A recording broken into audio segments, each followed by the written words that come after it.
Alam ko na kaya sinasabi mong Indo concept yung Raider mong bulok kasi wala ka naman talagang pera para makabili ng scooter or click na pang Indo talaga. Obob ka kasi, wala kasing Indo na Raider, tanga, wag kami. Obob na vlogger na Bisaya.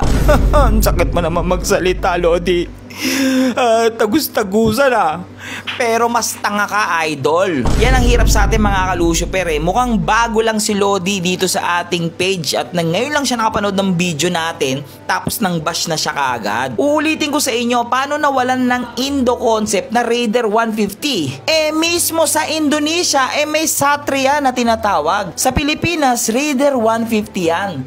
Ikaw ang wag obob ha? Minsan mag-research din tayo, hindi porket mahilig kang tumambay sa Facebook magaling ka na. At Lodi, hindi ka updated siguro sa mga video natin. By the way, gusto ko munang i-shout out yung mga naghahanap kay Diwata. Yan yung mga tunay na sumusuporta sa atin na tinahanap nila bakit hindi siya nasali sa motor show natin. Ang dahilan hindi ko pa po siya napipinturahan dahil sa mga nakakaalala na semplang po ito si Diwata ng ating tropa. Pero may nalalapit na namang motor show at ngayon pipilitin kong si kumpare, si Lucy at si Diwata maisali ko na sa May 31 dyan sa Tondo. Kaya kita-kits tayo dyan sa mga taga Tondo, Manila. Hometown ko yan. Manila boy talaga ako. Minsan kakabash natin, hindi natin alam na tayo pa yung nababaliktad o mas nagmumukhang engot. Kung sakali namang wala talagang Indo concept na Raider, ano naman? Di ako magpapauso ng Raider 150 dito sa Pilipinas na Indo concept. Ayos yun, diba? Pero balik muna tayo kay Diwata dahil hinahanap nyo na nga. So tara, samahan nyo ko, bubuhayin natin at pipinturahan na natin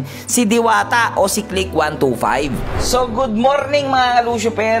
Wala yung dalawa kong alaga kasi nandun pa sila sa Race Power sa opisina. So nasa Caloocan pa rin yung motor natin daw sa Race Power sa Caloocan. Hindi pa nadadala dito sa 01 sa Las Piñas. So habang wala tayong ginagawa, pahinga yung dalawa, dumating na pala yung mga pyesa ni Indo concept natin na iba para mas lalo maging Indo concept. Pero tsaka ako na ipapakita sa inyo, sa mga hindi pa nakapanood ng vlog natin, sa unang motor show ni Kumpare at sa pagsali ulit ni Indo concept natin na si Lucy, may mga nakuha siyang award. Ayan o, saan dyan? Panoorin nyo na lang. So ngayon, gusto ko muna i-congratulate yung 10 nanalo nung kulay na nirequest nila. Ayan sila. Ayan o, ayan o. Ayan. Mag-message kayo ngayon sa page ko. Sa inyo sa akin yung details nyo, address nyo para mapadala ko na yung samurai paint na nirequest ninyo, ha? Pero ngayon, sa video natin na to, pipinturahan na natin si... Maandar pa ba to? Hindi ko hindi. Sorry na, Diwata ha. Naging busy ako dun sa dalawa dahil may motor show tayo eh. So ngayon, kukuha ulit ako ng 5 na mananalong kung anong kulay ang gusto ninyo sa samurai paint. By the way, kompleto na tayo ng mga kulay. Lahat kulay meron tayo. Ano man ang gusto nyong kulay. So ngayon, may pinadala sa atin si Samurai Paint. Subukan ko daw. Kasi not available yung 4D Violet. Yun talagang gusto ko eh. So ngayon, subukan ko daw tong 4D Blue. Kasi si Lucy naka 4D Red. Si Kumpare naman, naka siya eh. Hologram, naka 4D, halo-halo eh. Yung kay Kumpare. Ito kay Diwata, try naman natin tong 4D Blue. Hindi ko rin alam kung anong kalalabasan nito. Tara, banatan na natin yung fairings niya. So dahil to kay Owen yung gagamitin natin, meron tong magic. Tapos pindutin mo 1, 2, 3, 4, 5, 6, 7, 8, 9, 10 sa kalog hanggang marinig mo yung Jolin. So, ang 2KO1, recommended ko dito mag-mask kayo kasi sobrang tapang nito, bago nito. Kung gusto mo talaga ng solid na pintura, lalong-lalo na ang Samurai Paint, masasuggest ko talaga ang mga 2K series nila dahil bukod sa makapal na ito, napakakintab pa. Partida primer pa lang yan. Kaya gusto ko rin muna magpasalamat sa Samurai Philippines. Maraming salamat po sa pagpapadala ng mga pagpipintura dito sa aking mga unit. Mas lalo ko silang napapaganda dahil sa tulong ng inyong mga produkto. Alam mo, ito yung ayoko sa pagpipintura eh. Ang messy. Magkakatigawat ka. Pero wala eh. Masaya naman tayo sa ginagawa natin kaya okay lang. Ayan o guys o. Ayan na siya. So primer na natin lahat. So far nakikisama sa atin yung panahon. Sa pagpipintura kasi magandang mainit. Pero wag nyong ibababad sa init yung pintura. Dapat yung, hayaan nyo yung yung klima. So ngayon, medyo tuyo na siguro yung mga 1 oras na yan eh. 2 oras, 1 oras ko lang natin nakataya. So ano tayo? 2-102. white.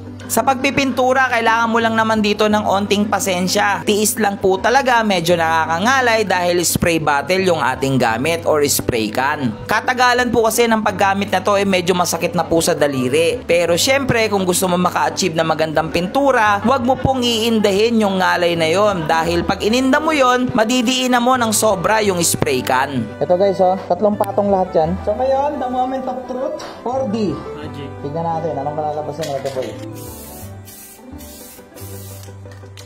Meron ba? Maganda to pa, hindi lumalabas ng ano.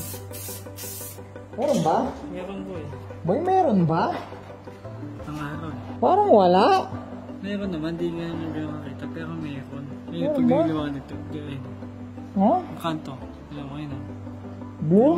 Oo, diba? Meron ba? Ay, yun sa camera oh. Sa camera. Camera ba yung mata ko?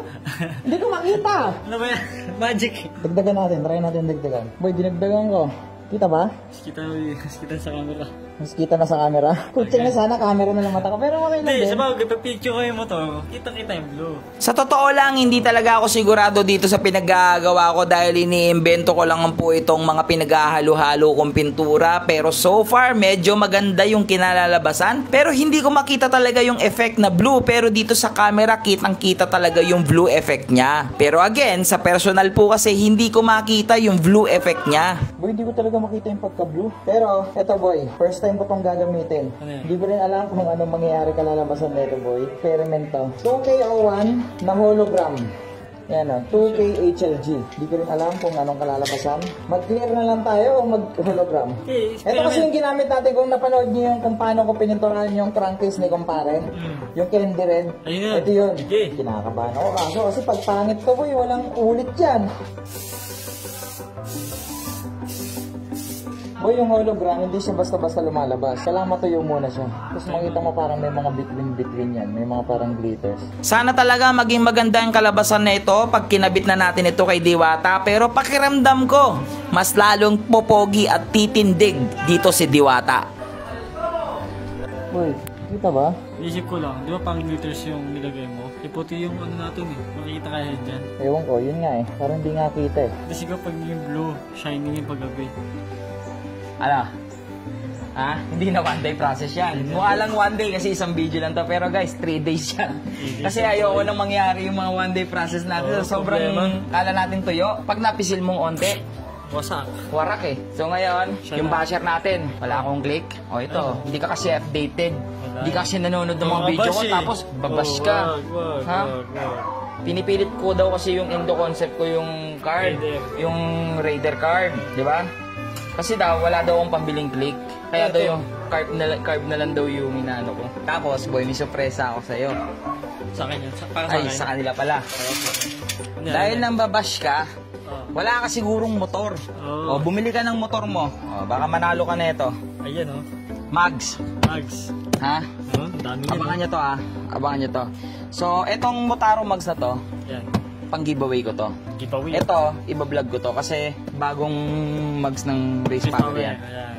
Yan, papakita ko sa inyo soon. Tapos ito, abangan nyo yan. Basta tsaka nyo yan, Secret pinakita ko na. secret. Ito tayo kay Diwata. O, para sa basher ulit natin, eto na, nakikita mo na ba yung scooter ko na sinasabi mong wala akong scooter? Gusto ko munang ipakilala sa'yo, si Diwata. Click! 1, 2, 5. Ayan na, binubuo na ni Kuya Russell. Mukhang pogi.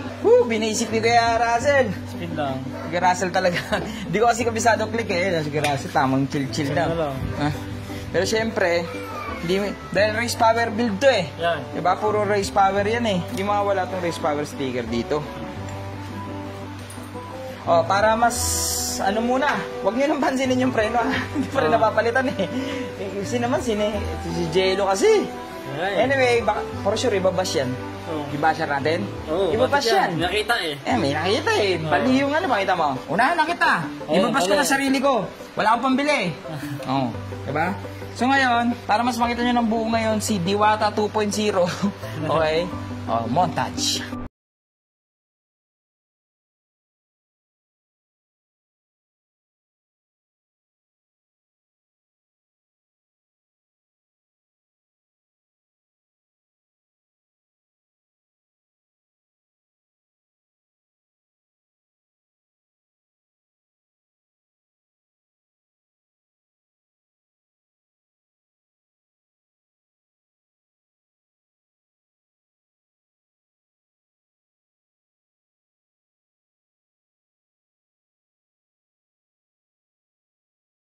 So ngayon mga Lucifer natin, abangan nyo yung next video natin dahil mamimigay ako ng Motaro Mags. Tapos suggest kayo ng decals kay kumpare, ay kay Diwata. Suggest kayo ng decals. Yung mga gusto ko, yung mga indo-indo, yung mga apoy-apoy. Gusto ko yung mga ganun eh. Kagaya ng ginawa natin kay kumpare, kaya ang ganda ng decals ni kumpare. Kasi pinagsama-samang idea niyo yun. Ayan, kaya suggest kayo para pumogi, lumabas lalo yung pogi ni Diwata. Yan, hanggang dyan na lang. Naghahanap ka ba ng sobrang quality at sobrang mura na mga GR5 bolts? Yung pwedeng i-deliver sa'yo ng door-to-door at sobrang trusted pa. Dito nga lang yan kay Sir JB Titanium na available ang kanilang orange na tindahan at sa kanilang Facebook page. Kumpleto ang lahat ng mga GR5 bolts dito kay Sir JB. Kasi isa lang naman si Sir JB Titanium sa pinakamalaking supplier dito sa Pilipinas. Kaya kung naghahanap kayo ng wholesale o bultuan na order, pwede nyo nang kontakin si Sir JB Titanium. Pwede nyo rin siya makakontak sa Facebook, Aradaza JB. Kaya kung gusto mong dumiin pero hindi ganun kasakit sa bulsa, check mo na si Sir JB Titanium.